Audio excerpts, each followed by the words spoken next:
Sveta, congratulations on a very great match, but can you explain what happened with the hair? Because we've not really quite ever seen that. I don't know if you do that frequently, but... No, I mean, I was just posting the video on the Instagram saying, you know, sometimes you gotta cut your hair not by best hairdressers and in the not best moments, you know, and it was bothering me a lot. I was trying to put it behind my headband, but my hair is very thick and heavy, and in the end, when I was hitting the forehands, every time I would hit a good shot and I was coming, it would hit my eye every time, and I had struggle, you know, and I thought, okay, what's more important now, my hair, which I can let grow, or the match? So I thought, okay, I gotta go for it right now, and that's it. I was not thinking too much, though. I was just trying to get the best of me and what bothers me to take out. So will you have to have it recut tomorrow, or you'll just live with it? I don't know. When I did it, when I was stepping on the court, walking towards the other side, I was almost crying because of my hair. So I don't know. I think I'm just going to leave it like that so far. We'll see what's in there because I still didn't check it. So. Sveta, can you talk through your emotions throughout that match? It seemed like there was a lot going on, just maybe in your head or just what you were going through. Can you talk us through that? I mean, you know, I try to behave and act like I'm a professional athlete, professional player, and I mean, sometimes it's not easy, you know, and sometimes you kind of pulling through, you know, saying, okay, I put aside that I'm tired, I put aside emotions, I put aside the jet lag, whatever, you know, I didn't want to think about it, you know, I was trying to think we're even, we came here both to fight and let's play the match, put all things aside, you know, and at some moments I was like, when I get the warning, I was like, come on, I'm trying so hard, and then I let it go because I was like, come on, it's just impossible right now. And maybe at some stage it helped me, but you know, it's what it is, and I did it as I felt, you know, I was trying as hard as I can to fight and just be there. Sveta, you've now won, I think, 10, or was it 13 against Tiger. What is it about your game that just frustrates her so, do you think? I mean, I don't know. I know that I won last 2 matches in last month against Saga, being match point down both matches. So it's very hard to say. I don't know. I mean, I'm just trying my best. When I play her, she's really tough. She's 3 or 4 in the world. So I mean, you better maybe ask her about it. I mean, I don't know. I mean, we always have tough matches, but I guess somebody win, and sometimes it's more times for me. But I mean, I don't know. I think we always have great matches, and both have chances. Hi. You know, where do you learn toughness from? Does toughness come only from playing over the years and playing so many matches, or does toughness also come from where you grew up and, you know, your mother was a great cyclist, and cycling is, you know, incredibly painful sport, you know, it's full of repetition. So do you learn toughness from there as well, from what you learn in your childhood and from what you hear and what you see? I guess, first of all, it's what you have inside of you, you know, it's something comes from the heart, and I always work very much and a lot, and then being on the court, I knew I have to stay tough, and you always have a chance to come back and be there, you know. For example, championships, it's only for the best players, you know. To be the best, you gotta do the best you can, and to fight every time. Sometimes it's not happening, sometimes you get crushed down. Many times when I was young, they were saying nothing gonna come out, you know. I didn't have that much will. I'm not saying I always was wanting to play tennis. Up to 14 years old, I was like, whatever, you know, my mom wanted me to play, so I said, okay, I'll play some. And when I got to Spain when I was 14, I was like, my parents put so much into the tennis, and I wanted to give it back to them because I appreciate everything what they done, and I thought, okay, I gotta prove that they believe in me and all the people who were saying that they were wrong, I just wanted to do it for my parents. And then I just fell in love with tennis after like 15 years old, and I just wanted to practice and play, and I loved it. You know, sometimes I had some lows in my career, and I was not tough because, I don't know, my mind was not there, the right place. But as I get straight everything and matured, I know I just gonna be out there and fight for every ball. Sometimes it works, sometimes it doesn't.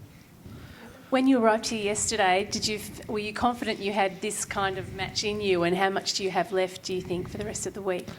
I didn't put one of these questions in my head. I was just, okay, I gotta let it go a little bit, relax, not to think so much about the match.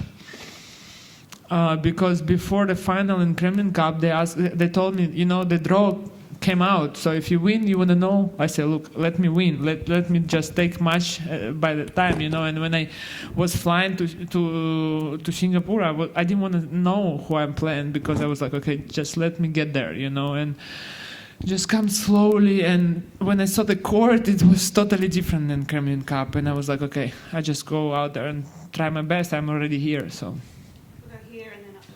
One more question about your haircut.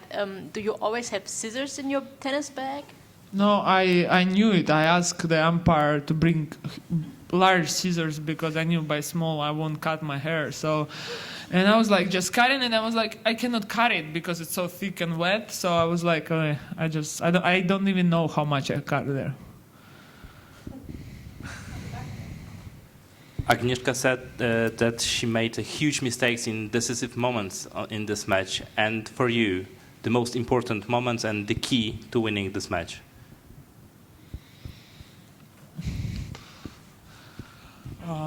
I've been doing also lots of mistakes. Many things what I normally do didn't work for me today. And I didn't feel my best tennis, but I hang in there. And I mean, tennis, it's like a chess a little bit. So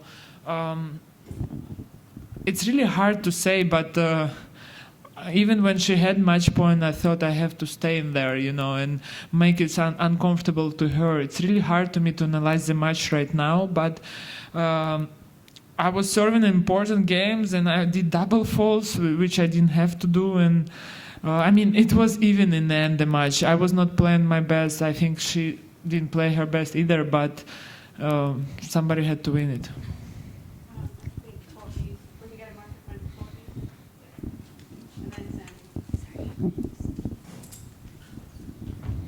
Sveta, at this stage in your career, I mean, you know, you're older, you've probably gone through everything that tennis has to throw at a player, but over the course of the last few weeks, have you learned something about kind of what you're capable of to be able to go into Kremlin Cup knowing that you have to winning it, hopping on a plane, and then pulling this off? You know, is this surprising to you, or are you learning something?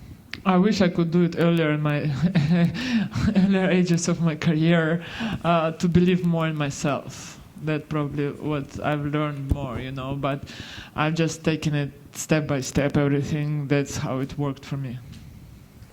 Sveta, just back to your background a little bit. Why are you the only person in the family not into cycling? Was it your choice? You didn't like it, or? It's like the most probably asked question I got, but every time I try to find the answers to this question, but I answer it one way, but I think my dad has different opinion about it. I forgot what he thinks, but I believe that he had the women's and men's cycling team, and my mom was part of it. Then when they got married and she quit, he just decided it's simpler to get just guys team, because he was against like communication, you know, love stories between men and women. So it was only men. No, it's for real. Like when I was young, I remember I was growing up and it was my childhood, only men's team. So I was hanging out with boys, and you know, it helped me a lot because I saw athletes, because now the kids, they grow up, they can go out, they can do this. You know, it's hard to explain to your child why he has to practice all the time, not having parties, holidays, this. I didn't have this option, you know. I saw everybody working hard. And then my father said, okay, it's many tennis courts around here, so you do something else. He didn't want to open the women's team, so the guys get distracted and the girls as well. So yeah, probably that's my opinion about it. Yeah, I'm sorry. I'm sure you've been asked this question before, but can you tell me the tattoo about the pain when you got it done and why you got that particular one done? You had Which tattoo? about pain, something on pain. Pain. Yeah, that one. Well, tattoos is really personal thing.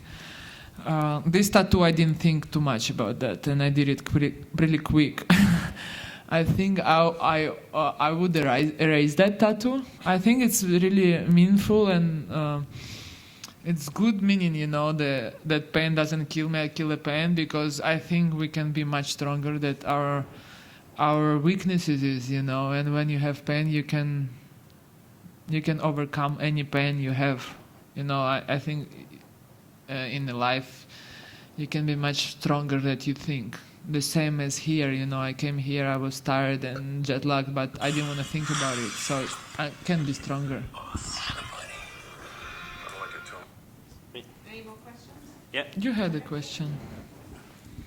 Up with the green at the back and then here down the front. When you saved a match point, did you think, oh, it's a déjà vu from Wuhan? No, actually I didn't remember Wuhan match point. Before my coach just said me after the match that I didn't remember I had match point in Wuhan. I was just thinking, I'm still there, I can make it, you know. I don't want to go out. Even I'm tired, I still want to hang in there. Okay, just go these two, last two here, yeah. This one and then the one in front, yeah. Sveta, you're one of the more experienced players on the tour, and this year at the WTA finals, there are 4 players who are age 25 and below. So do you think that says something about the changing landscape of women's tennis? I know it's hard to tell. I know that Serena and other girls who are matured will play good. You know, it's much harder for younger players to get in now and to and you know to hang in there. You know, experience is playing part of the role in there now. It's very important to know the right moments and the right strategy.